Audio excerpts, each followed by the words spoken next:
Dobrý den, vítejte na webu Centra vzdělávání všem. Nové informačně poradenské instituce pro další vzdělávání a kariérní poradenství v Jihomoravském kraji.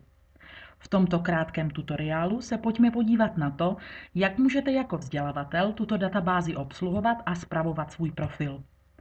Pokud jste obdrželi pozvánkový e-mail, pojďme rovnou na knoflík přihlášení. Zadáte e-mailovou adresu, na kterou vám byl pozvánkový e-mail zaslán, a k tomu heslo, které jste rovněž obdrželi. Jakmile se dostanete dovnitř svého profilu, máte dvě základní možnosti. Jednak můžete změnit svůj profil a vyplnit profil jako organizaci a potom můžete spravovat svoje kurzy. Pojďme se nejdřív podívat na profil organizace. Jakmile otevřete profil, zjistíte, že část údajů už se načetla. To je proto, že se natáhly automaticky z registrů různých ministerstev anebo statistického úřadu. Vy už si profil jenom doplníte. To znamená, že zaktualizujete webovou stránku a přidáte další atraktivní marketingové prvky, jako je například logo vaší instituce anebo různé fotky. Můžete vložit také odkazy na videa z YouTube a různé PDF soubory, což můžou být různé propagační letáčky, brožurky, výroční zpráva anebo nabídkové katalogy. Toť vše. Kliknete na tlačítko Uložit a máte hotový velmi poutavý profil vaší instituce. Pojďme se ale podívat na tlačítko Moje kurzy. I zde můžete mít již některé kurzy načtené, a to tehdy, pokud jsou akreditované pod nějakým ministerstvem. Rozhodně si je ale rozklikněte a upravte aktuálnost údajů. Pojďme se podívat, jak to vypadá, když chcete přidat nový kurz. Pole označená hvězdičkou jsou povinná. Vyplňme tedy společně test u názvu kurzů.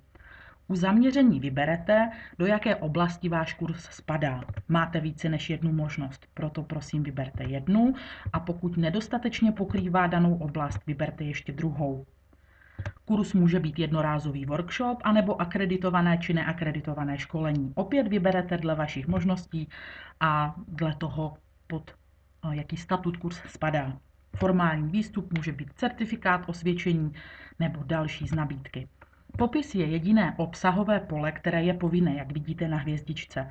Já ale doporučuji, proto aby pro vaše budoucí zákazníky byl váš kurz srozumitelný a abyste se odlišili od ostatních, abyste vyplnili i políčka cíle, anebo taky znalosti, dovednosti a kompetence, které účastník získá, když vaším kurzem projde. Máte taky možnost vyplnit pole poznámka, kam napíšete všechny informace, které se do jiných políček nevešly a které jsou důležité, aby je účastníci nebo zájemci o váš kurz věděli.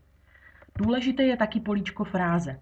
Do něj napíšete vyhledávací slova, klíčová slova, podle kterých mohou uživatelé, návštěvníci databáze vyhledávat. Může to být například IT, cizí jazyky, stavebnictví nebo potravinářství.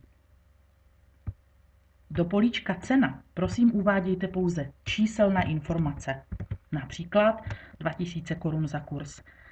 Pokud tam udáte slova nebo vložíte písmena, kurz se neuloží. Proto pouze číslovku bez jakéhokoliv doplnění kč a jiných zkratek.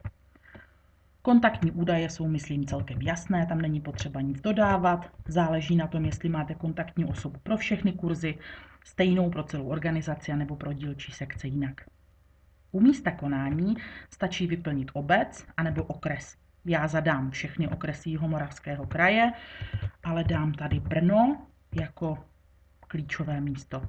Pokud nemáte potřebu místo uvádět, zůstanete pouze u okresu, to je taky v pořádku.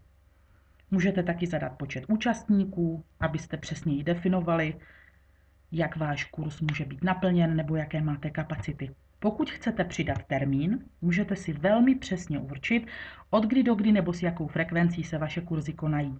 Já ale nechci zadat termín, protože jsou kurzy tady u toho jednoho příkladu, například na objednání pro nějakou skupinu. Tím pádem jsem dokončila zadání a kurz se mi zde objevil. Můžu taky upravit smazání, zobrazení v databázi, editaci nebo kopii. Tolik k základním úpravám vašeho profilu v databázi Centra vzdělávání všem.